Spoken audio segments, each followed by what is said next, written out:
Bueno, muy buenos días para todos. Mi nombre es Verónica Pérez Guerra, residente de primer año de la especialidad de Medicina de Urgencias.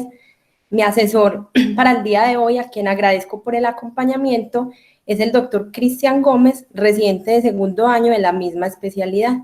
El día de hoy, entonces, vamos a dar continuidad al ciclo de soporte vital que iniciamos desde la semana previa. Específicamente nos vamos a centrar en el soporte vital avanzado del adulto. Vamos a hablar entonces de epidemiología, importancia del tema, algunas definiciones, etiología, manejo y tratamiento según las últimas guías de actualización y algunas conclusiones puntuales. Tenemos entonces que la parada cardiorrespiratoria es un problema de salud pública. Se estima que en Estados Unidos para el 2015 aproximadamente 55 por cada 100.000 personas al año presentaron una parada cardíaca de origen extrahospitalario, 70% de estas ocurriendo en el hogar y más de la mitad sin la presencia de testigos que lograran entonces iniciar un manejo básico de reanimación. En el ambiente intrahospitalario, las cifras nos hablan de aproximadamente 292.000 casos al año, lo que corresponde a de 9 a 10 ingresos por cada 100.000 ingresos hospitalarios. Es entonces importante hablar de este tema porque según las últimas guías de la AJA para el 2020, de las 491 recomendaciones emitidas, solo 6 estaban basadas en pruebas de nivel A, es decir, que habían sido acogidas tras unos ensayos clínicos de buena calidad. Esto abre entonces un gran desafío en torno a la investigación sobre reanimación de alta calidad, dado que la mayoría, más del 50% de las recomendaciones se basaron en estudios observacionales e incluso más del 10% estuvieron basadas en consenso de expertos. En el caso del personal asistencial es entonces un gran reto porque implica unas dificultades técnicas y el despliegue de unas tareas emergentes para la atención de estos pacientes. Además, es importante entender la parada respiratoria desde dos ambientes diferentes, desde un escenario extrahospitalario, donde hay una dificultad en las definiciones y en el reporte de los sistemas de emergencia. Se habla entonces de que menos del 40% logran recibir una reanimación cardiopulmonar de alta calidad, menos del 12% logran tener disponible un dispositivo automático y se dice que incluso hasta el 6% de los que logran tener un DEA no reciben una primera descarga a pesar de estar indicada. Esto ha hecho entonces que la supervivencia esté estancada desde el año 2012. En el escenario intrahospitalario, por su parte, se habla de que son eventos que no son fortuitos, la mayoría de las veces hubieran sido posible prevenirlos y por eso se habla entonces de la importancia de la implementación de sistemas de respuesta rápida para evitar pues la progresión a estos eventos. Adicionalmente, tenemos que en ambos escenarios el principal ritmo de presentación son ritmos no desfibrilables, sin embargo, la mayoría de las recomendaciones de buena calidad de las guías y la mayoría de los estudios actuales están dirigidos hacia los ritmos desfibrilables. Vuelve a resaltar entonces la importancia de la prevención en estos escenarios y de trabajar por mejorar pues esta supervivencia que ha estado estancada en los dos contextos. Definimos entonces la parada cardiorrespiratoria como un cese inesperado de la circulación que lleva a la imposibilidad de mantenimiento de las funciones vitales de los órganos, especialmente del corazón y cerebro. La fisiopatología, mucho mejor explicada en los escenarios de paros que son de origen cardíaco primario, se explican por la presencia de un ritmo irregular, anormal, que lleva a una contracción inadecuada del ventrículo izquierdo, tumbando de esta forma el gasto cardíaco. Al inicio pues de este cese de la circulación se habla de que se conserva el flujo sanguíneo arterial anterógrado tanto en la circulación sistémica como en la pulmonar, pero después de unos minutos es cuando ya se logran equilibrar esas presiones arteriovenosas, cae pues el gasto y la perfusión coronaria y habla pues de mayores dificultades en el restablecimiento de la circulación espontánea. En el escenario de los ritmos que no son, de las paradas que no son de origen cardíaco, tenemos entonces que las etiologías son muy diversas y que es muy difícil explicarlo desde una sola mirada fisiopatológica. Es por esto que la parada cardiorrespiratoria debe ser entendida como un síndrome, que es consecuencia entonces de muchas patologías diversas. Y el objetivo de la reanimación inicial es generar un mínimo de gasto cardíaco que permita entonces perfundir los órganos y que dé tiempo para diagnosticar y dar tratamiento a la causa específica. El mejor modelo fisiopatológico nos habla de un modelo trifásico que es tiempo dependiente. Tenemos entonces 3 etapas. La primera de ellas es una fase eléctrica. En esta fase, que se calcula que aproximadamente va en los primeros 4 o 5 minutos, es cuando se genera esa arritmia, ese ritmo irregular. Sin embargo, la célula se mantiene con adecuada oxigenación, la maquinaria celular puede trabajar de forma adecuada y el objetivo es dar una primera descarga o desfibrilación, buscando entonces que la célula que aún tiene como reservas logre reiniciar la contracción cardíaca adecuada y nos lleve entonces al restablecimiento de una circulación espontánea y posiblemente de una mejor supervivencia para los pacientes. Sin embargo, cuando pasan esos primeros 4 o 5 minutos, se ingresa entonces a una fase conocida como la fase circulatoria. En esta etapa ya hay un proceso de disoxia, empieza a haber depresión de la producción de ATP y se habla de que incluso tras realizar una descarga, como la célula no tiene buena oxigenación para arrancar a trabajar, es necesario la implementación de masaje cardíaco de buena calidad, buscando de esta forma dar oxígeno pues a esa célula para que después de una terapia eléctrica se restablezca su función.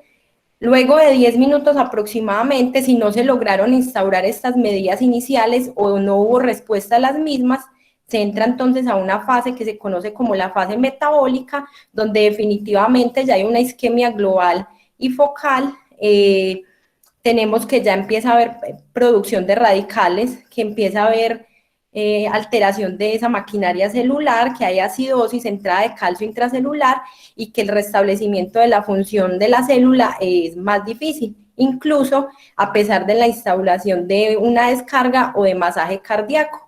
Y en el caso de lograr un retorno a la circulación espontánea, se dice que las lesiones por reperfusión pueden favorecer que hayan unos resultados neurológicos adversos para el paciente. Cuando hablamos de la etiología, tenemos entonces que las causas se dividen grandemente en etiologías cardíacas primarias o etiologías no cardíacas. En el caso de las etiologías cardíacas, la principal es el síndrome coronario agudo. Sin embargo, hay que tener en cuenta la presencia de arritmias y alteraciones estructurales cardíacas, y en el caso de las personas más jóvenes, pensar en arritmias congénitas. En los escenarios que no son cardíacos primarios, tenemos como primera entidad las fallas respiratorias. Además, se habla de causas toxicológicas, metabólicas, distributivas, traumáticas, lo que ampliamente hemos conocido como las H's y las T's. Ya otras causas es porque se engloban más de 2 o 3 etiologías en un mismo escenario, o a pesar de lograr, de avanzar pues en búsqueda, no se logra establecer una etiología puntual. Definimos entonces al soporte vital avanzado como un paso integral en la cadena de supervivencia. El objetivo global de toda la cadena es entonces aportar oxígeno a los órganos vitales, buscando restaurar la circulación espontánea de la forma más rápida posible y de esta forma minimizar la lesión de los órganos y mejorar la supervivencia y el pronóstico neurológico de los pacientes. Todas las acciones de la cadena están encaminadas a prevenir, tratar y mejorar la supervivencia. Es de ahí que en la actualidad se hace pues la salvedad de las diferencias en los escenarios intrahospitalarios y extrahospitalarios. En el primero, como primer eslabón, el reconocimiento y la prevención temprana de estos eventos, que como ya lo dijimos, en la mayoría de las ocasiones no son eventos fortuitos, y en el escenario extrahospitalario, en la activación temprana de los sistemas de respuesta de emergencia para lograr una reanimación de alta calidad y la obtención temprana de un desfibrilador. Adicionalmente, como nuevo eslabón, se añade la recuperación del paciente haciendo que sea un manejo integral y que busca que el paciente, pues tras estos episodios, logren integrarse nuevamente a la sociedad de la mejor forma posible. Ya para hablar del manejo, tenemos entonces que la guía nos lo divide en dos grandes grupos. Los pacientes que se presentan con un ritmo inicial desfibrilable, en el cual incluimos la taquicardia ventricular sin pulso y la fibrilación ventricular, y los ritmos no desfibrilables, donde incluimos a la sístole y a la actividad eléctrica sin pulso. Antes de hablar del manejo específico de estas dos entidades, es importante recordar que el primer paso, y que es transversal durante toda la reanimación, es la realización de un masaje cardíaco efectivo, del cual ya nuestro compañero José nos habló ampliamente en su charla de manejo de soporte vital básico. Entonces, hoy nos vamos a entrar como a las recomendaciones específicas del soporte vital avanzado de estas entidades. Tenemos entonces que, tras una identificación de uno de estos ritmos desfibrilables, la primera recomendación de las guías es realizar una desfibrilación o terapia eléctrica. Esta con una evidencia 1B para las guías AJA 2020, y como ya vimos, es un procedimiento tiempo dependiente. Se habla entonces de que por cada minuto que se retrase la implementación de la desfibrilación, hay una caída de aproximadamente 3 al 5% de la supervivencia de los pacientes. Otro de los escenarios que nos compete es hablar de las ventajas de un desfibrilador monofásico versus bifásico. Realmente ninguna forma de onda de choque ha mostrado ser superior a la otra en cuanto a el retorno a la circulación espontánea. Se dice entonces que las ondas bifásicas, que tienen pulsos de polaridad opuesta y que generan un pico de corriente un poco más baja, sí están asociadas a llevar al paciente a terminación de la fibrilación ventricular. Sin embargo, esto no garantiza que sea un ritmo de perfusión adecuada. Además, se habla de que este tipo de ondas es más seguro para el paciente. Las guías entonces recomiendan la onda bifásica como primera alternativa. Sin embargo, en el escenario donde solo se cuente con un desfibrilador monofásico, pues debería usarse este. Sin embargo, estos desfibriladores pues ya casi no se fabrican en la actualidad. Cuando hablamos de la dosis máxima para la terapia o la dosis adecuada para la terapia, se ha hablado si es necesario iniciar en la primera descarga una dosis máxima o ir escalonando esta dosis. Se ha protocolizado en muchos lugares una dosis de inicio de 200 joules, sin embargo, lo que recomiendan las guías es que se debería usar la dosis que recomienda el fabricante del desfibrilador, y lo que se ha mostrado más beneficios en terminar la fibrilación es que si se inicia con una dosis baja, las siguientes dosis deben ser por lo menos igual a la primera o con una energía mayor. Otras de las estrategias de las que se ha hablado desde la desfibrilación es realizar una carga previa del equipo. Esto con dos estrategias diferentes. Una que es colocar las palas ya cargadas y realizar la descarga en caso de que sea necesario. Y la otra es que se verifica el ritmo previamente con las palas. En caso de que sea un ritmo desfibrilable, mientras se cargan las mismas, se continúa dando masaje por un corto periodo. El objetivo de esta estrategia es disminuir los tiempos totales sin que haya pues masaje cardíaco. Estas estrategias se han llevado a modelos de simulación. Uno de estos fue este ensayo donde se compararon ambas estrategias, mostrando que ninguna de las dos tenía grandes diferencias en cuanto al tiempo total pues de pausas. Sin embargo, ambas superaban los tiempos recomendados de 5 segundos de las guías. De ahí que las guías lo que nos recomienden es que lo puede hacer el operador si así lo desea, y que no se ha mostrado que haya pues como problemas mayores en cuanto a la seguridad para el paciente.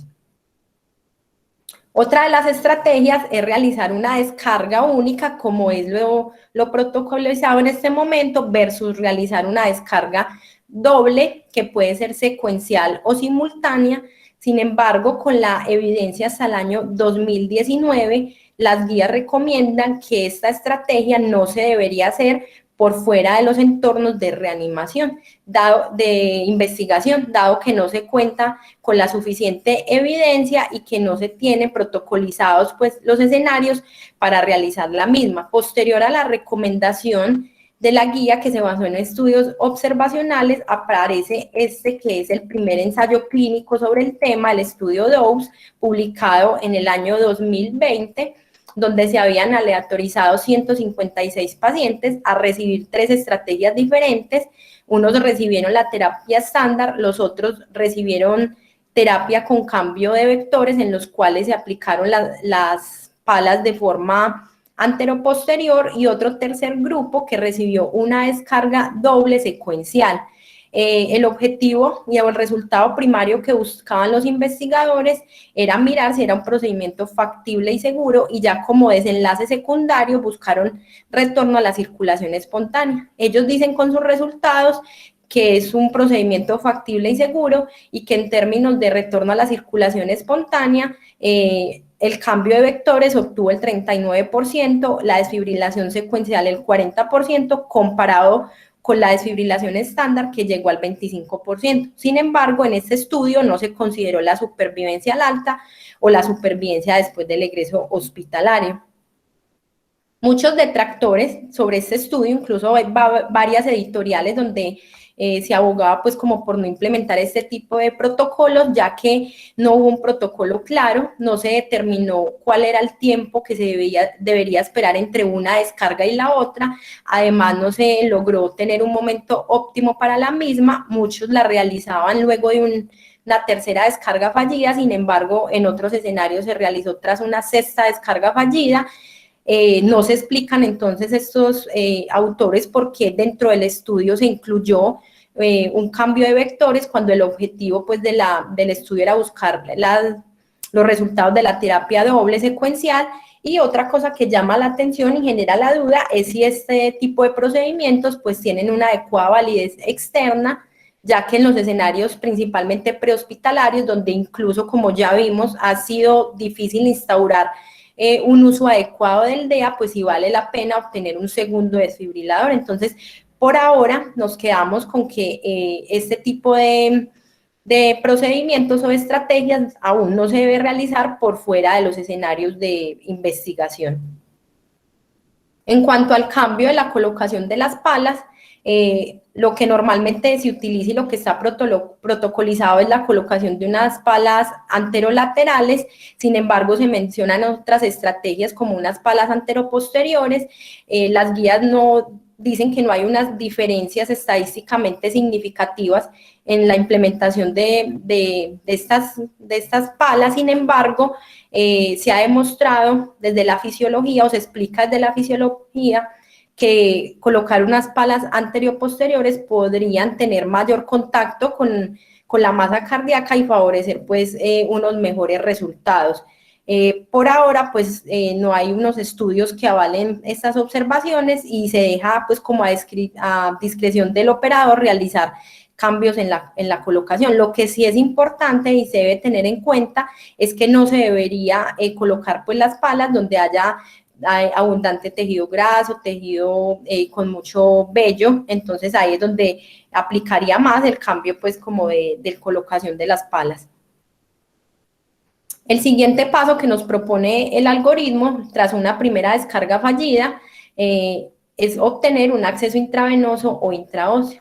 El acceso intravenoso, con una mejor evidencia, incluso pues la búsqueda de una alternativa es la que ha llevado a postular otros posibles accesos. Cuando no se logra obtener de forma rápida un acceso intravenoso, se ha postulado entonces vías alternativas como un catéter venoso central o la aplicación intracardíaca de medicamentos, que ya se han desestimado en la actualidad pues por su dificultad técnica, y otras estrategias como la aplicación inhalada de medicamentos, que muestran grandes dificultades en cuanto a entender pues cómo se comportarían estos medicamentos desde la farmacodinámica. Tenemos entonces que el acceso intraóseo se convierte pues como en una posible alternativa a cuando se falla la colocación de un acceso intravenoso. En esta revisión sistemática de la literatura del año pasado se trató de comparar pues como las diferencias entre ambos accesos. Se logró documentar que en todos los desenlaces, retorno a circulación espontánea, supervivencia al alta hospitalaria y supervivencia con buenos resultados neurológicos, estaban a favor de la colocación de un acceso intravenoso. Sin embargo, pues se dice que los estudios tuvieron un importante sesgo de selección, ya que la mayoría no se enfrentaron para ambos accesos, sino que el acceso intravenoso precisamente, el acceso intraóseo precisamente se colocaba cuando se fallaba en la obtención de un acceso intravenoso. Es de ahí que la recomendación queda es que el acceso intraóseo se convierte en esa alternativa razonable, dado su facilidad y velocidad comparado con otras técnicas, cuando no logramos obtener un acceso intravenoso. El objetivo entonces de este acceso es que si tras una segunda descarga fallida se inicie la aplicación de medicamentos, como lo plantea el algoritmo. El primero de ellos, el uso de adrenalina, con una evidencia reciente en estas guías 1B y una dosis recomendada de 1 miligramo cada 3 a 5 minutos con una evidencia 2A. Se habla entonces de que los efectos alfa de la adrenalina favorecen la constricción arterial, aumentando así las presiones diastólicas de la aorta y favoreciendo un aumento del flujo sanguíneo coronario. Sin embargo, algunos efectos beta se han asociado a aumento en el consumo de oxígeno y presencia de algunas arritmias. Además, estos efectos alfa también están asociados a la activación plaquetaria, lo que podría explicar en parte alteración de la microcirculación de la corteza cerebral y algunos resultados neurológicos poco favorables que se han obtenido en estos escenarios. Lo que dicen las guías entonces es que definitivamente la adrenalina ha mostrado aumento en el retorno a la circulación espontánea y ellos lo que sugieren o persiguen entonces es buscar estrategias para demostrar si disminuyendo los tiempos de aplicación del medicamento se podrían lograr mejores tasas de retorno y mejores resultados neurológicos. Uno de los estudios más importantes que ha evaluado este escenario es el estudio PARAMEDIC-2, publicado en el 2018, donde se aleatorizaron 8.000 pacientes, 4.000 de ellos recibieron epinefrina, 4.000 recibieron placebo. Se demostró entonces unos mayores porcentajes de retorno a la circulación espontánea en el escenario de la epinefrina comparado con el placebo. Sin embargo, hay que tener en consideración que el tiempo de arribo de los servicios fue más o menos 6 minutos y que la primera aplicación del medicamento incluso se dio tras 20 minutos.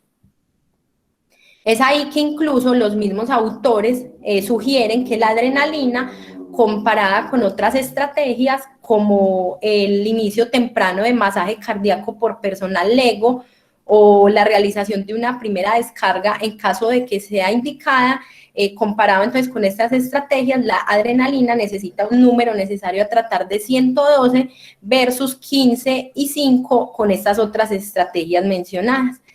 Sin embargo, pues este estudio fue una de las bases para esa revisión sistemática de la literatura que publicó Cochrane en el año 2019, donde en total se analizaron 21.000 pacientes aproximadamente, demostrando que la adrenalina con una evidencia de calidad moderada lograba mejores tasas de retorno a la circulación espontánea con una evidencia estadísticamente significativa y que incluso tenía mejores resultados en escenarios como supervivencia al alta y supervivencia al ingreso hospitalario. En este mismo estudio se analizó pues el uso de la vasopresina. Se demostró entonces que la vasopresina comparado con la adrenalina parecía estar a favor del uso de la adrenalina, y aunque hubo una pequeña ventaja en el escenario de la combinación de adrenalina más vasopresina, todos estos resultados no tuvieron adecuada significancia estadística, de ahí que la recomendación actual sea 2B para el uso de este medicamento. Ya cuando llegamos a una tercera descarga fallida, estamos ante un escenario que se conoce como una fibrilación ventricular refractaria. En este momento, la guía recomienda la administración de antiarrítmicos, específicamente la amiodarona y la lidocaína. Ambos en estas nuevas guías con una evidencia 2B. Se habla de que los dos tienen mayores tasas de recuperación de la circulación espontánea y la dosis recomendada por las guías europeas de este año es amiodarona 300 miligramos o 100 miligramos de lidocaína, que incluso podría repetirse la mitad de la dosis tras una descarga fallida. Esta revisión sistemática, que es la más reciente en el año 2018, comparó pues como la evidencia a la fecha 14 ensayos clínicos aleatorizados donde se hace la salvedad de que solo 2 de estos tenían bajo riesgo de sesgo, la mayoría con poblaciones muy pequeñas, y 18 estudios observacionales que fueron los que dieron cabida pues a estos resultados en torno a retorno a la circulación espontánea, que favorecieron el uso de la amiodarona en todas sus presentaciones comparado con placebo, igual que lo de eucaína con placebo, y que cuando se compararon ambos medicamentos no hubo unas diferencias estadísticamente significativas.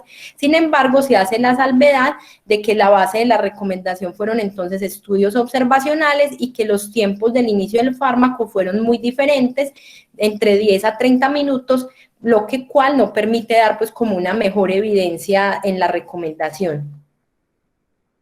Ya en el escenario de otros medicamentos tenemos los esteroides que tienen una evidencia 2B en las guías. Uno de los estudios que estuvo a favor o que encontró buenos desenlaces para la administración de los esteroides fue este estudio griego que se publicó en el año 2009, en el cual se aleatorizaron pacientes a recibir un combinado de vasopresina, epinefrina y esteroides versus adrenalina sola en paradas cardíacas intrahospitalarias. Adicionalmente, se aplicaron dosis de esteroides después del retorno a la circulación espontánea, incluso hasta por 7 días. Estos resultados que estuvieron a favor del uso pues, de los esteroides no se han logrado replicar en otros estudios que se han realizado posteriormente, y es por esto que la recomendación continúa siendo 2B. Ya el uso de otros medicamentos como calcio, magnesio y bicarbonato está desaconsejado entonces por las guías en el escenario de paros cardíacos que son de origen indiferenciado. Es entonces donde se hace la salvedad que cada uno de ellos tiene un escenario particular, como los bloqueos de los canales de calcio, como las arritmias, algunos tipos de arritmias, y como los bloqueos de los canales de sodio, que se verán más adelante en las situaciones especiales. Por ahora, sabemos que si es un ritmo donde no tenemos diferenciada la etiología, pues no se debería usar este tipo de medicamentos. Otro de los pasos que aborda el algoritmo es entonces la colocación o la posibilidad de usar un dispositivo avanzado de la vía aérea. Realmente el abordaje de la vía aérea en el escenario de la parada cardiorrespiratoria ha sido un tema pues como de gran debate. Inicialmente se tenía la premisa que lo importante era lograr unas ventilaciones casi normales y había gran preocupación por disminuir las tasas de broncoaspiración. Sin embargo, en la actualidad se habla más de favorecer una adecuada oxigenación de los tejidos, y estas otras estrategias de ventilación y de protección de la vía aérea pues se difieren incluso hasta después del retorno a la circulación espontánea. La evidencia es igual para el uso de ventilación con bolsa máscara o con un dispositivo supraglótico colocado a ciegas o con un tubo orotraqueal. Es de ahí que surge pues que en la actualidad la reanimación cardiopulmonar no debe ser entendida como intubación. Sin embargo, es importante tener en cuenta el escenario adecuado para el uso pues de los diferentes dispositivos. En mucho juega el papel del personal asistencial y la experiencia que tenga para colocar eso, ya que la premisa es no detener las otras medidas de reanimación por la colocación de un tubo orotraqueal, y principalmente considerar las características del paciente. Es así como si nos encontramos frente a un paciente que su etiología es una falla ventilatoria, pues lo primordial y lo primero sería corregir esta falla ventilatoria, y lo más adecuado es que fuese a través de una intubación. Entonces se deben considerar los diferentes escenarios, y las guías dejan pues como a libre decisión de los prestadores de la reanimación la colocación de los diferentes equipos. Esta fue una de las revisiones sistemáticas de la literatura que mostró que realmente los estudios a la fecha tienen muchos sesgos, que se hicieron evaluaciones en ambientes muy dispares y que realmente no hubo diferencias en los resultados con los diferentes dispositivos. Sin embargo, los resultados no fueron estadísticamente significativos. El uso de la capnografía, las guías lo sugieren actualmente con una evidencia 1 en el contexto de la intubación orotraqueal. El objetivo de esta es entonces confirmar la correcta colocación de un tubo orotraqueal y de forma pues principal, el objetivo principal es controlar la calidad de la reanimación. Se hace la salvedad entonces de que cambios aislados en esta capnografía no deben ser la base para suspender las maniobras de reanimación. Aumentos súbitos de la expiración del CO2 no deben ser la única estrategia para definir retorno a la circulación espontánea, y antes de detener las maniobras de reanimación se deben buscar otros signos de vida. Por el contrario, cuando caen estos niveles de CO2 de forma súbita, no deben ser la base para detener la reanimación, sino que por el contrario deben prender las alertas en cuanto a mirar si se está realizando una reanimación cardiopulmonar de buena calidad. Ya en el contexto de los ritmos no desfibrilables, nos encontramos entonces ante la presencia de una actividad eléctrica de impulso o de una asistolia. Lo que recomiendan las guías y uno de los pasos fundamentales es el tratamiento de las causas subyacentes. A pesar de que está en el algoritmo, tras 4 minutos de reanimación, pues desde el momento en que se identifica este tipo de arritmias, se debe empezar a pensar en la etiología y en la forma en que se hará la corrección de la misma, para que antes de llegar a 4 minutos de reanimación, pues ya se haya instaurado, se haya pensado en cuál va a ser el tratamiento de esta causa. Ellos lo que nos recalcan en este nuevo algoritmo es la administración lo antes posible de la adrenalina. Incluso hacen pues como un señalamiento importante dentro del algoritmo en el momento en que se identifica este ritmo de paro. Esto con una evidencia 2A para administrarla en el momento en que se identifique el ritmo. Esta recomendación surge con un metaanálisis de estos estudios, el estudio PACA y el Paramedic, del cual ya hablamos, en el cual se compararon o se dividieron los grupos en grupos por ritmos desfibrilables y no desfibrilables, buscando si habían diferencias en ambos escenarios. Se mostró entonces cómo la adrenalina parecía tener mejores resultados para los escenarios de retorno a la circulación espontánea, supervivencia al alta, pero en el escenario de los ritmos no desfibrilables mostraron mucho mejor beneficio que en el escenario de los ritmos desfibrilables. Es de ahí que surja pues esta recomendación de usar la adrenalina de forma temprana tras la identificación de estos ritmos.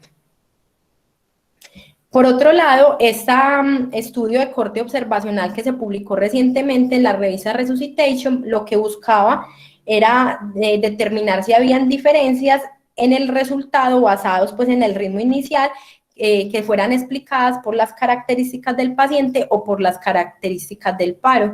Lo que se encontró es que hubo mejores resultados para retorno a la circulación espontánea, supervivencia a los 30 días y al año en los pacientes que se presentaron con actividad eléctrica sin pulso. Sin embargo, cuando se hicieron ajustes de los modelos, perdió la significancia estadística la diferencia entre ambos ritmos. Lo que ellos nos lograron describir es que realmente no hay grandes características demográficas en estos pacientes, a pesar de que se favorece un poco la presencia de obesidad y patología respiratoria en los pacientes con asistolia, y la gran diferencia estuvo en la presentación como tal de la parada cardiorrespiratoria. En el escenario de la asistolia se habla de que fueron paros más presentados en servicios de hospitalización, donde los pacientes no fueron monitorizados, muchos de estos en horas de la noche, comparado con la actividad eléctrica sin pulso que se presentó en escenarios de urgencias, unidades de cuidados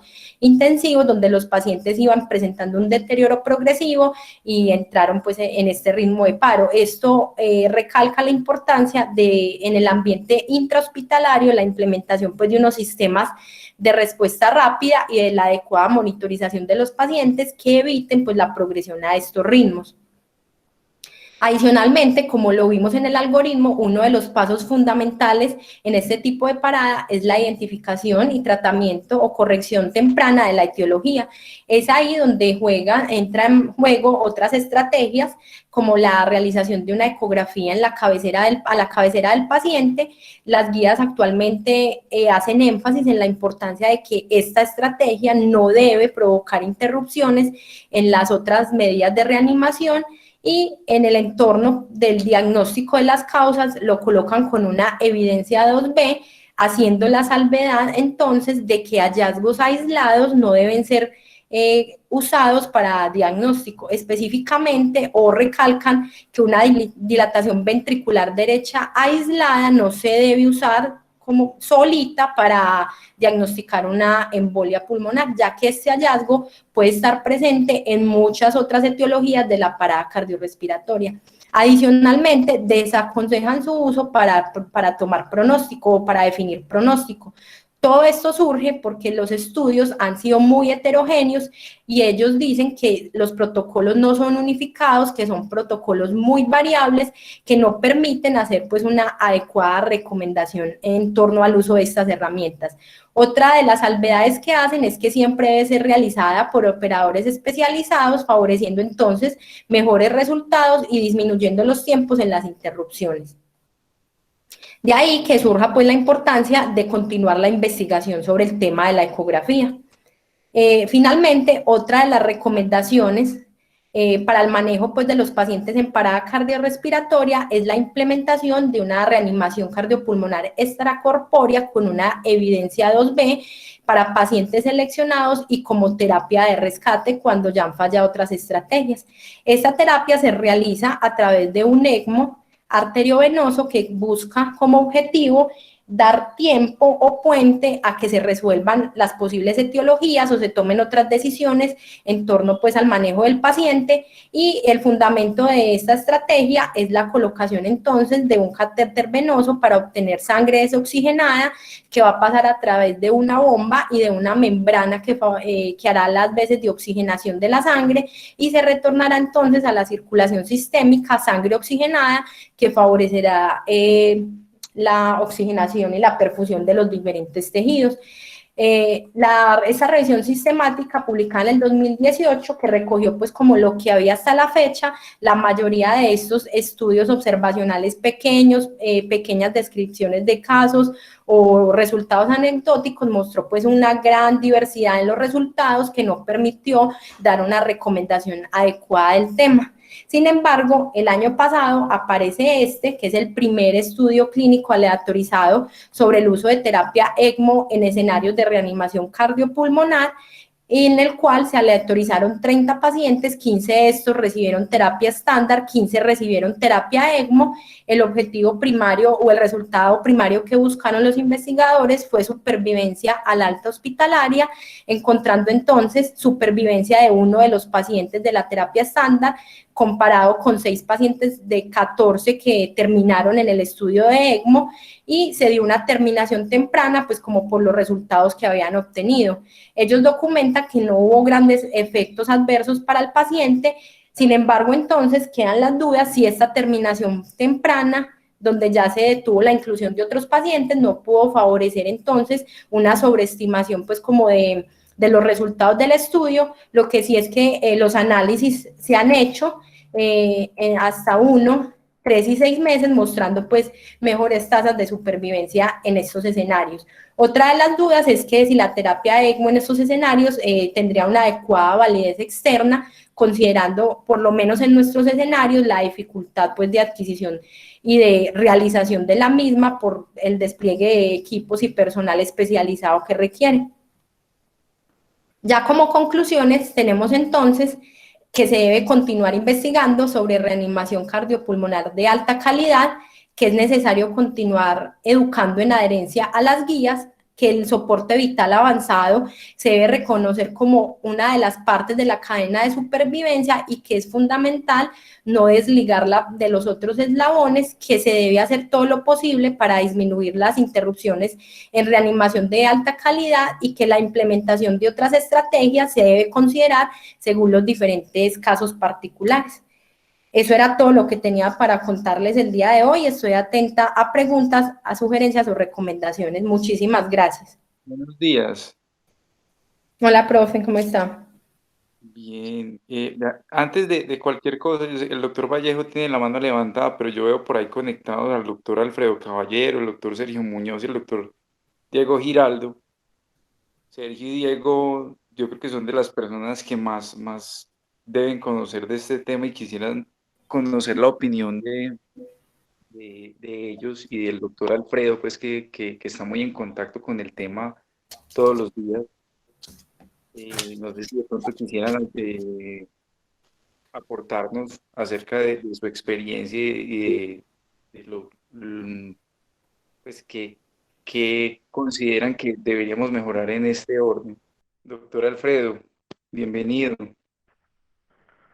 Hola Juan, ¿cómo estás? Buenos días, ¿cómo va todo? ¿Me escuchan bien? Sí, Sí, profe. señor. Listo, pero primero que todo felicitarte, excelente charla. Muy buena, muy buenas bases, muy buen sustentado todo, muy buen manejo del tema. Me alegra mucho escucharte en tu primera charla tan fluida. Ya pasando al tema, eh, yo siempre creo que después de revisar el tema, eh, la parte básica, la reanimación básica es lo que ha demostrado sin duda alguna que mejora el retorno a la circulación espontánea y mejora los resultados de los pacientes. Obviamente todos sabemos que no en el mejor porcentaje, pero lo hace. La parte avanzada, como Vero lo dice muy bien y lo expuso muy bien, hay todas las estrategias que implementamos en la reanimación avanzada son discutidas con una efectividad cuestionada, sin embargo se siguen usando. Y si se siguen recomendando, pues tenemos que mejorar la adherencia a estas. Y uno de los principales problemas, creo yo, de la reanimación es las pausas no justificadas y prolongadas en la reanimación. Y en este proceso de pausas no justificadas y prolongadas está algo tan sencillo como la toma de pulso. Siempre que uno se enfrenta en los cursos de reanimación que uno dicta o en la parte práctica, hay mucha duda del personal acerca de cuando yo paro de reanimar, ¿qué sigue? Cuando paro de compresiones, ¿qué sigue? Y la recomendación es verificar el ritmo. Y si el ritmo no ha cambiado, hay que verificar pulso, ¿cierto? Pero los principales motivos de pausa en reanimación es verificar pulso y la duda que hay entre los operadores si tiene o no tiene pulso el paciente. Esto debería ser precedido de la verificación del ritmo y si no tiene indicación de tomar pulso, no se debería tomar pulso, se debe seguir el camino que se venía siguiendo. Y un comentario adicional, en los ritmos no desfibrilables, el proceso de pensar en las causas debe ser desde el primer segundo, no esperar 1, 2, 3 o 4 minutos en ese proceso. Hay que pensar inmediatamente. Usted se enfrenta a un ritmo no desfibrilable, iniciar los 3 pasos de los ritmos no desfibrilables, que son continuar la reanimación, aplicar adrenalina en el primer momento y pensar inmediatamente en las causas. Eso creo yo como los dos comentarios. Pues hoy podríamos hablar mucho rato de reanimación, pero dos comentarios así como importantes que podría aportar pues a la charla. Eh, Muchas gracias, Vero, nuevamente y un saludo a todos.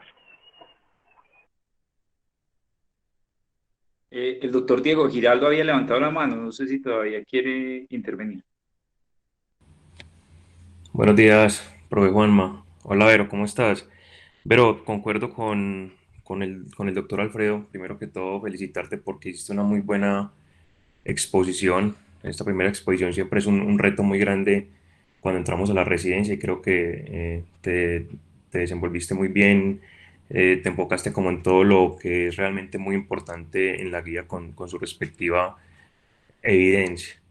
Con respecto a la pregunta que hace el doctor Juan Manuel, creo que es muy importante enfatizar siempre en que la gente se esté reentrenando y sobre todo haciendo simulación. Cada vez vemos que los centros de diferente práctica, pues, donde se estudia medicina, cada vez hay más simulación. Es muy importante que todos estemos haciendo simulación de forma continua para que esas cosas que mencionaba tan importante el doctor Alfredo y que tú lo hiciste también muy bien en la charla, como identificar rápido el paro, RCP de alta calidad, la desfibrilación temprana, que es lo que ha demostrado que mejora la mortalidad. Bueno, la mortalidad no, que mejora la supervivencia, pues que el paciente salga del paro, pues se apliquen de forma rápida y de forma adecuada. Creo que es como lo más importante a mejorar porque en la reanimación avanzada, cuando uno mira la evidencia de los medicamentos que se utilizan, de las otras intervenciones, digamos que a veces quedan muchos vacíos. De hecho, algo que quería mencionar es que tú mencionas muy bien todo lo de la adrenalina, por ejemplo, en la parte de la supervivencia de los pacientes, pero yo creo que un mensaje grande para todo el público y para ti, o importante quizás probablemente lo analizaste, pero creo no escuché que lo mencionaras, es con respecto al resultado neurológico, que si bien los pacientes salen del paro, pues el resultado neurológico no es el mejor que uno quisiera, ¿cierto? De resto, no, creo que no hay como más que agregar diferente a lo que dijo el doctor Alfredo. Nuevamente, felicitaciones. Gracias, profe. Ahí el doctor Barros y el doctor Vallejo tenían la mano levantada, pero no sé si me autorizan a darle la palabra al doctor Sergio Muñoz, que me gustaría En la lista tienen primero levantada la mano el doctor Wesley Cardona, sigue el doctor Barros y el doctor Sergio. Y yo sí intervendré, pero al final, gracias. Ok, entonces el doctor Wesley y luego el doctor Barros. Bueno, buenos días a todos. Vero, gracias por la charla, muy interesante, muy chévere. La pregunta mía es, que hablaste sobre la capnografía como método de controlar pues como la calidad de la RCP, pero pues no sé si estoy equivocado, pero la capnografía requiere pues como manejo avanzado de la vía aérea. Entonces, mi pregunta es si hay otro método para evaluar la calidad de la RCP, aparte de la capnografía. Ellos mencionaban que era importante, pues lo que tú dices, que se debe usar es cuando el paciente está intubado y que si no se disponía de un capnógrafo, se podría hacer con, se me olvidó el nombre del dispositivo que sirve para medir como la expulsión de CO2. Se me escapa el nombre en este momento. Que era la otra estrategia, pues como que servía para determinar si el paciente estaba siendo bien reanimado y si se había hecho una colocación adecuada del tubo. Lo voy a repasar y te cuento, pues. Muchas gracias. Gracias, Con Vero. respecto a eso, Vero, hay capnógrafos de colorimétricos y hay capnógrafos de onda. Y hay capnometría, que es el que utilizan, por ejemplo, los anestesiólogos, que te muestra específicamente cuál es la presión de CO2 expirado. Esos son como los tres dispositivos que hay. No sé si de pronto el dispositivo que pensabas era el dispositivo de umbral de impedancia, que es uno que pues han tratado como de meter para disminuir el riesgo de sobreinsuflación del tórax. Eran esas otras dos posibilidades, pues que no fuera el de la máquina, pues como tal del ventilador, sino el que hace como la onda, que era pues como la otra estrategia. Sigue entonces el doctor Barros. Buenos días. Pero me tomo la libertad de leerte. Sergio, ¿vas a hablar o te leo la pregunta? Hay una pregunta de Sergio ahí en el chat. Profe, buenos días. Dale, Sergio, dale. Bueno, buenos días, ¿cómo están? Bueno, primero que todo, felicitar a Verónica, me parece muy buena la presentación, un abordaje muy completo. Yo quería, como antes de ir a la pregunta, complementar a la pregunta de Juan Manuel sobre qué estrategias deberíamos buscar para mejorar los desenlaces o la reanimación en estos pacientes. Yo creo que uno de los análisis más grandes que nosotros hemos visto, que nosotros hemos hecho en este tema, es que no hay registros adecuados, que la nota del código azul, la nota del paro cardíaco, bien sea hospitalario o extrahospitalario, suelen ser notas muy someras donde se omite mucha información que a la hora del análisis final es importante. ¿Para qué? Sobre todo para la toma de decisiones y cambios de protocolos. En qué momento se colocó la adrenalina, qué dosis, qué ritmo de paro era, si se hicieron intervenciones adicionales. Entonces yo creo que el registro es lo más importante para uno poder hacer un seguimiento a la calidad de la reanimación. Y para esto pues hay protocolos como los lineamientos Upstein que están descritos en el mundo para tratar de hacer como una estandarización al registro del paro cardíaco. Ya netamente como en lo que yo quería preguntarle a Verónica es si leyó algo sobre los accesos intraóseos, si en este subgrupo de pacientes pudo leer algo de cuáles son los desenlaces de los pacientes, ya que pues una de las recomendaciones de la guía es que el paciente que no se logra un acceso intravenoso puede colocárselo un acceso intraóseo. No sé si tiene algún concepto al respecto. Muchas gracias. Profe, específicamente lo que leí es que la mayoría pues de las intervenciones han estado o de los análisis han estado en la colocación del catéter de forma pretibial, que realmente se comportan como un acceso central y que dado pues que es fácil la administración, la colocación sería pues como la estrategia alternativa. Sin embargo, cuando se han comparado con el acceso intravenoso, no parece que hubiesen mejores desenlaces en los resultados de los pacientes, pero se hacía la salvedad que hay muy pocos estudios donde se comparó pues como par a par los dos accesos, sino que lo que se hacía era ya cuando no había la facilidad de acceder a una vía intravenosa, colocar este intraóseo, pero que faltan pues como estudios para hacer unas comparaciones adecuadas en los dos escenarios. Gracias, Vero. La pregunta va es porque de los estudios grandes de reanimación, sobre todo de adrenalina, el Paramedic 2, el estudio hecho por Perkins, y hay uno de amiodarona que compara con lidocaína y placebo, ellos hacen unos análisis por subgrupos donde determinan que los pacientes que les colocaron accesos intraóseos no les va igual que a los pacientes que les colocaron accesos intravenosos, sino que tienen peores desenlaces, menores tasas de retorno a circulación espontánea, menores tasas de sobrevida. Entonces hacia acá iba como la pregunta, porque es interesante que pues uno del análisis que uno podría hacer es que los pacientes están en una condición más crítica, aunque están en paro cardíaco y por eso no fueron capaces de colocarle el acceso intravenoso, o lo otro es que realmente es una estrategia que deberíamos pensar que puede ser incluso fútil para estos pacientes. Muchas gracias. Yo quería hacer una pregunta a todos, según, o no sé si me quedó claro la parte de ecografía que expuso Verónica. ¿Cuál es la disociación de lo que hacemos en la vida real y lo que recomienda la guía? O que nuevamente hemos discutido eso, pero pacientes que tienen ritmo de asistolia, ritmo de al momento de la eco y después de hacer medidas iniciales, pues la posibilidad de retorno a la circulación normalmente es muy bajo. Entonces, pero tú podías aclarar esa parte de la eco, porque creo que hay algunos marcadores de mal pronóstico que uno definitivamente no asume al momento de hacer el barrido ecográfico durante la reanimación.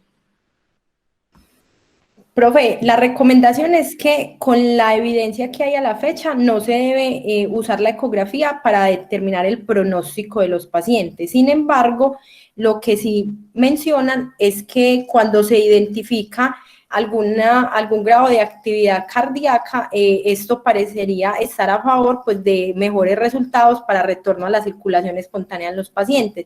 Lo que ellos dicen es que dado que los protocolos no están unificados y que no hay una definición como específica de cuándo es que hay algo de actividad cardíaca, entonces no se puede hacer una recomendación y ellos lo que indican es que se debe continuar como para establecer unos protocolos que sean unificados, que sirvan pues como base para utilizar la ecografía como una herramienta de pronóstico. Pero lo que sí pues uno ve en algunos grupos o en algunos estudios que se han hecho es que los pacientes que no tienen actividad residual cardíaca al momento de hacer la ecografía tienen peores desenlaces finalmente.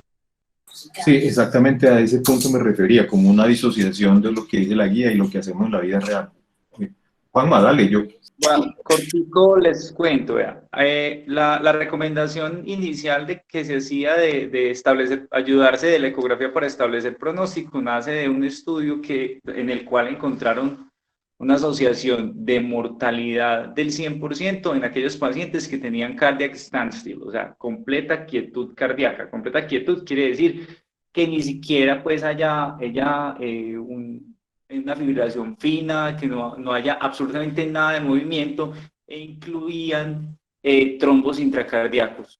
Ese estudio, pues, con ese estudio empezamos a utilizarlo para determinar en qué momento, obviamente con otras medidas, parábamos la reanimación, sobre todo aquellos pacientes que llevaban más de 10 minutos de reanimación.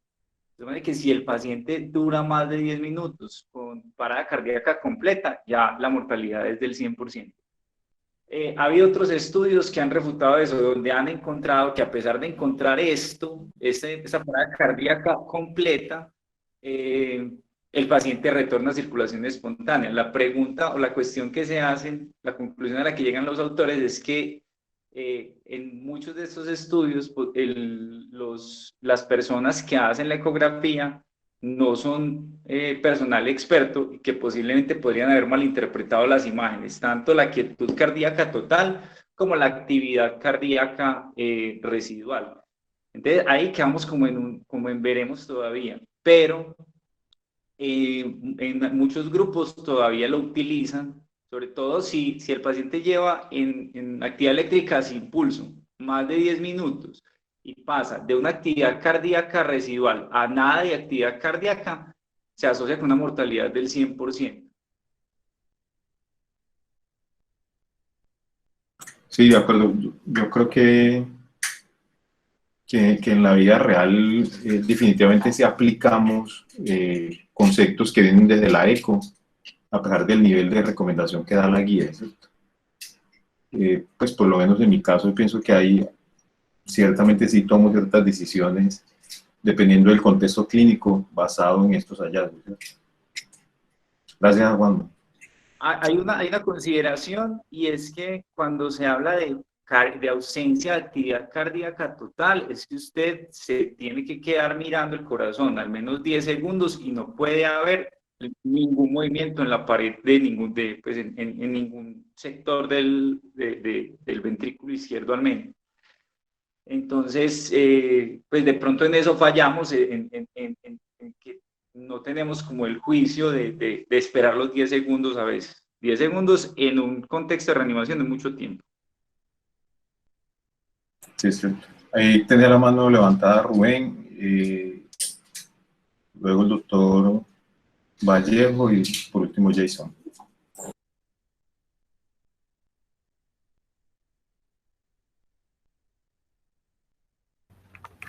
Hola, buenos días, ¿me escuchan? Sí, señor. No, yo quería hacer dos comentarios. El uno es con respecto a los parches, a las paletas anteroposteriores. Verónica refería como paletas. Lo que pasa es que cuando hacemos reanimación intrahospitalaria casi nunca usamos parches, casi siempre usamos paletas y pues obviamente las paletas va a ser muy difícil ponerlas anteroposteriores. Entonces creo que esa recomendación aplica pues cuando estamos utilizando un DEA o cuando utilizamos en un escenario intrahospitalario con un desfibrilador manual los parches, por ejemplo, del marcapaso con la salida para las descargas, porque pues obviamente las paletas pues es muy complejo decir que uno las va a poner anteroposterior. Y el otro comentario que quería hacer era con respecto a la calidad de la reanimación. Si existen otros equipos, la AJA los recomienda y algunos estudios también pues europeos los recomiendan, que los llaman los equipos de debriefing.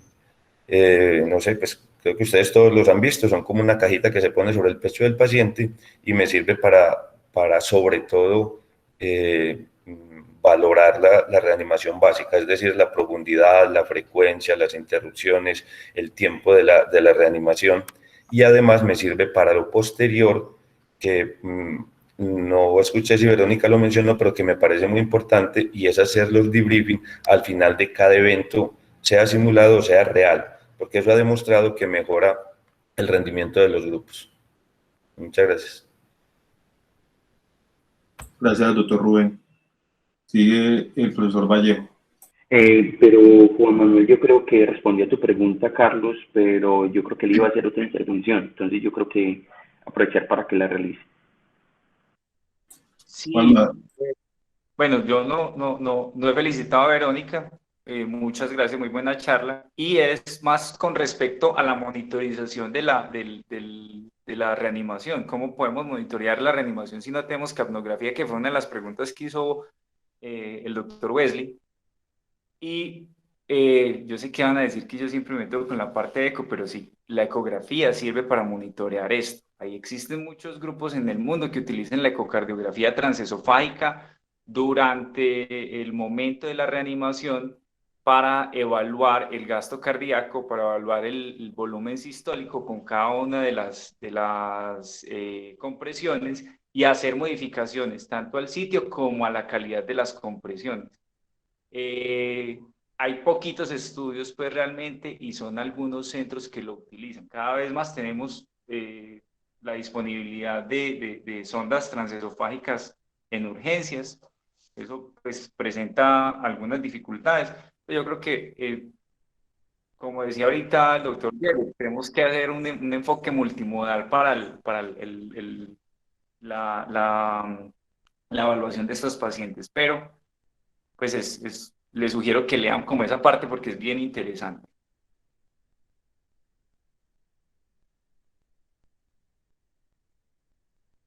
De una Juanma, queda Santiago, el doctor Santiago y el doctor Jason. Jason iba a hablar. Buenos días a todos, ¿cómo están? Espérate, Jason, creo que el doctor Santiago venía antes. Ah, no, hágale Santi. De una. Buenos días. Bueno, primero felicitar a Verónica por su exposición, muchas gracias. Yo iba a intervenir respecto a un comentario que se hizo sobre el impacto que tenía el ultrasonido en los pacientes con parada cardíaca.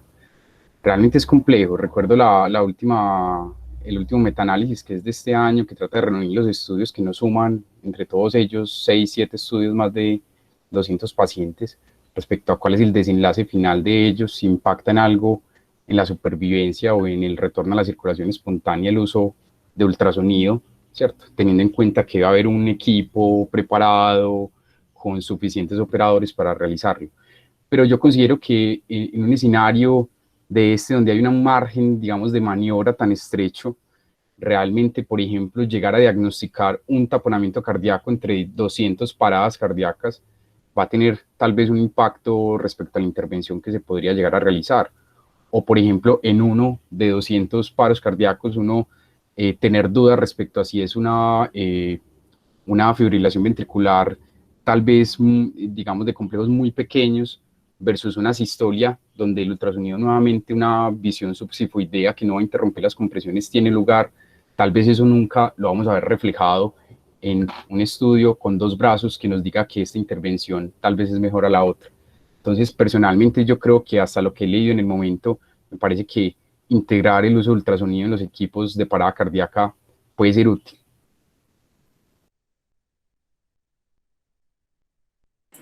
Gracias, doctor Santiago.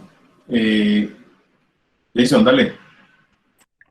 Bueno, entonces, para empezar, pues, felicitar a Verónica, muy buena exposición, me pareció que se abordaron los temas más importantes y lo hizo pues de una manera muy fluida, siempre mantuvo pues como la atención de los espectadores y pues bueno, con respecto a este tema, digamos que hay mucho por aprender, todavía nos falta aprender a reanimar muchas cosas porque pues sabemos de que la mayoría de los pacientes lastimosamente sea a nivel extrahospitalario y intrahospitalario, pues la mayoría van a fallecer, ¿sí?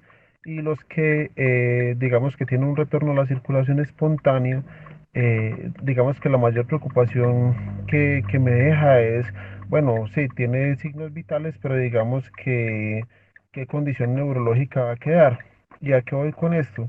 Hay una controversia interesante acerca del uso pues como de la adrenalina. La adrenalina al parecer pues sí mejora la supervivencia, pero tiene peores desenlaces neurológicos.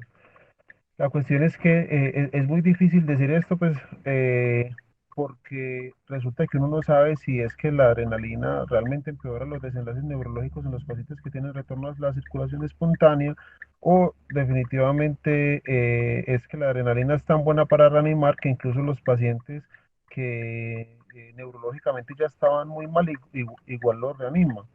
Entonces, digamos que esta duda yo creo que va a ser muy difícil de resolver, creo que nunca vamos a tener pues como la respuesta porque no sé cómo hacer un ensayo clínico para decir, ah, bueno, este paciente no se ha deteriorado neurológicamente o este sí, porque no encuentro pues como la manera, pero digamos que una de las preocupaciones que más nos tiene a todos es como el desenlace neurológico de los pacientes, que sabemos que algunos pueden quedar muy deteriorados incluso con paros cardíacos cortos y otros pues también pensando en paros cardíacos pues como más prolongados.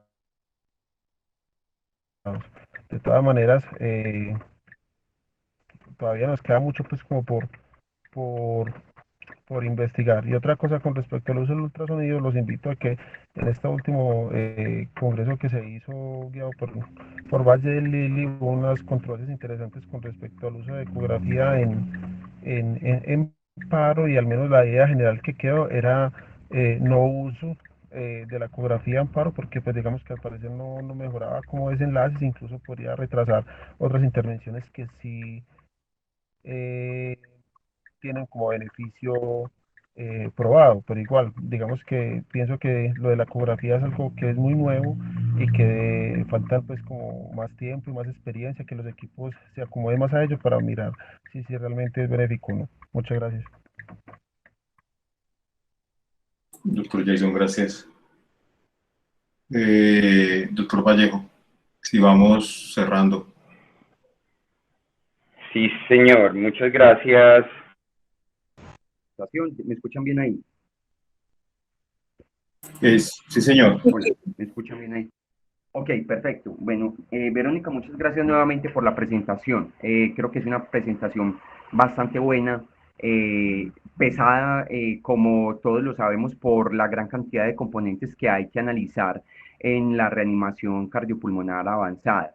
Em, Quiero tocar un tema específicamente de la consecución del acceso venoso, y es, mencionaste en uno pues hiciste en uno de los comentarios en las diapositivas de acceso venoso, que al conseguir el acceso venoso, los pacientes tenían mejor pronóstico y disminución de mortalidad, o no sé si supervivencia, pues en lo que mencionaste, comparado con aquellos pacientes en los cuales no se tomaba un acceso venoso, pero no lo acompañaste de la evidencia que soporta esa afirmación, por lo menos no la vi. Y segundo, una observación con respecto a la diapositiva en la cual mostrabas el estudio en el que se comparaban la asistolia con la actividad eléctrica sin pulso. Si pudieras volver sobre ella, en el modelo no ajustado, comparativamente con los ajustados, se mantiene la tendencia y los intervalos de confianza permanecen por encima de 1 a favor de mejoría de la supervivencia en la actividad eléctrica sin pulso, comparativamente con el regreso a la circulación espontánea. Ese fue el desenlace que era en la primera de las grafiquitas sobre el lado izquierdo, comparativamente con la sistolia, más no en la supervivencia al alta hospitalaria y la supervivencia a los 30 días, si mal no recuerdo. Entonces era pues una observación con respecto pues a esa gráfica que mostraste. Muchas gracias. Profe, acá está lo de los accesos. ¿Están viendo la pantallita? Sí, Vero.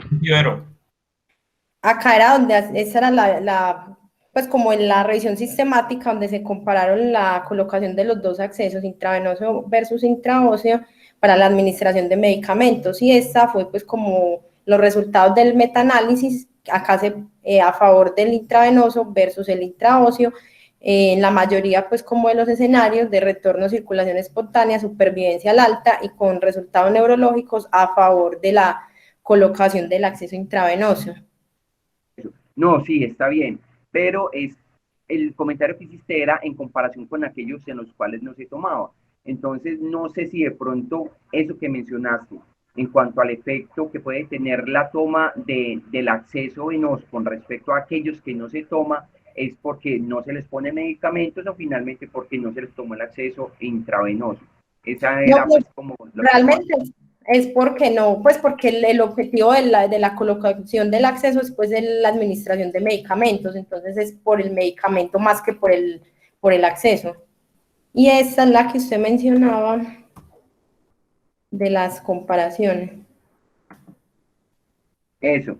Entonces, fíjate que en la primera de las figuras, en el modelo no ajustado y en el resto de modelos que parecen ser ajustados, pero no muestran cuáles son los factores o las variables por las cuales se ajustan, se mantiene la tendencia en la cual hay una mayor tasa de regreso a circulación espontánea en la actividad eléctrica sin pulso comparativamente con la asistolia. Pero la supervivencia a 30 días y la supervivencia un año, pues definitivamente no. Pues las variables para el ajuste fueron las comorbilidades, primero agrupadas como en términos de patología cardiovascular, patología cardiorrespiratoria, y ya con otras variables demográficas como la edad, el peso. Ahí fue donde lograron encontrar que eran más a favor de la sistolia, pues la presencia de obesidad y patología pulmonar de base. Pero sí, profe, tiene razón ahí cuando dice la interpretación de la gráfica. Muchas gracias. Bueno, perfecto. Hay una última pregunta, está en el chat del doctor Juan Sebastián Vero, y es efectividad de compresiones torácicas realizadas por personal entrenado y dispositivo mecánico Lucas. Profe, yo no abordé el tema, pues no profundicé en él. Lo que alcancé pues a revisar es que el dispositivo Lucas lo que busca es disminuir como el agotamiento de la persona que está realizando el masaje y garantizar pues que se dé masaje de calidad durante todo el tiempo de reanimación. Incluso en los escenarios donde los pacientes se llevaban a terapia extracorpórea, una de las características o de los factores para incluir en estos pacientes es que previamente pues en el entorno intrahospitalario hayan sido reanimados con este dispositivo, pero cifras exactas de las comparaciones no las revisé. Gracias, Vero. Yo agregaría que en el escenario prehospitalario lo que se busca con el dispositivo Lucas es mantener la reanimación mientras el paciente va hacia el hospital. Entonces, básicamente el punto más importante es reducir el cansancio de los reanimadores. Bueno, Carlos, yo creo que darle espacio a Cristian, que Cristian estaba levantando la mano pues, y como asesor yo creo que debería de tener el espacio para poder dialogar, pues por lo menos la última observación para cerrar. Cristian, cerremos de una, hágale. Buenos días, profes. Sí, no, realmente, para dar cierre era algo cortico, por eso bajé finalmente la mano. Era para adherirme pues a los comentarios que ya habían emitido todos en torno pues como a la suficiencia que demostró Verónica en la presentación, la felicito por eso. Y finalmente tenía una opinión muy corta relacionada sobre todo con el rendimiento de cada equipo independiente de la geografía en la que esté localizada pues en el mundo cuando realizan reanimación cardiopulmonar. Creo que cada equipo en el mundo tiene diferentes estrategias y de manera, digamos, muy institucional han definido incorporar o, digamos, prescindir de algunas intervenciones durante la reanimación cardiopulmonar. Hay equipos en Estados Unidos que definitivamente abolieron la incorporación de la adrenalina en los ritmos no desfibrilables. Y, por ejemplo, hay equipos de paramédicos también en Estados Unidos donde definitivamente la primera intervención que hacen cuando llegan a una parada cardíaca extrahospitalaria es acceder vía intraósea en la cabeza del húmero, con el equipo pues del taladro y todo el cuento. Entonces, a lo que voy con esto es a que los números siguen siendo muy buenos simplemente por el hecho de que independiente de la intervención que utilice, como por ejemplo prescindir del ecógrafo o incorporarlo, realmente lo más fuerte en ellos es que se adhieren a un concepto que la AJA denominó como reanimación de alta calidad, pero que hay otros equipos e instructores, digamos, de estos programas de reanimación que lo han denominado reanimación de alta función, reanimación de alta perfusión, reanimación de alto rendimiento, y que finalmente es eso, es simplemente evitar en medio de la incorporación de las otras estrategias, prescindir o reducir al máximo el tiempo que se suspenden las intervenciones que son vitales y que tienen un número necesario a tratar que es altamente eficiente, como es la desfibrilación oportuna y como es digamos, las compresiones torácicas. Dentro de eso, incluso diferir la desfibrilación, por eso es oportuna y no temprana, en el paciente, en lo que ellos saben que lleva más de 5 minutos en parada cardiorrespiratoria con el objetivo de primero restablecer flujo miocárdico con las compresiones torácicas. Entonces yo creo que la discusión en relación a las estrategias de reanimación entre básica y avanzada trasciende a lo que realmente nos emiten las guías o nos ha enseñado la evidencia, porque ya todos tenemos claridad de digamos, los sesgos que provienen precisamente de las observaciones de estos estudios de corte retrospectivo en los que realmente no, por la condición propia, digamos, del evento, no se puede hacer una asignación aleatoria ni de corte prospectivo. Entonces, yo creo que finalmente lo importante sería eso, adherirnos de manera institucional o como escuela, seleccionar las intervenciones que nosotros hemos definido para nosotros como importantes y depurar las que no. En ese sentido, por ejemplo, solamente para poner un caso, yo no estoy de acuerdo con la recomendación de no emitir pronóstico basado en la evaluación del cardiac standstill, como lo dijo el profe. Yo creo que sí está claro desde el 2001 en la serie de Michael Bleibas, y en el 2017 se replicó en el Reason Trial, que sí el ecógrafo permite emitir pronóstico en estos pacientes que tienen detención cardíaca completa, por mencionar uno de esos puntos. Y eso era todo. Muchas gracias, Verónica. Gracias, Cristian, por el acompañamiento y la asesoría. Bueno, muchas gracias a todos. Hoy sí nos disculpamos. Hoy la discusión se alargó más de lo normal, pero estuvo muy interesante. Saludos a todos.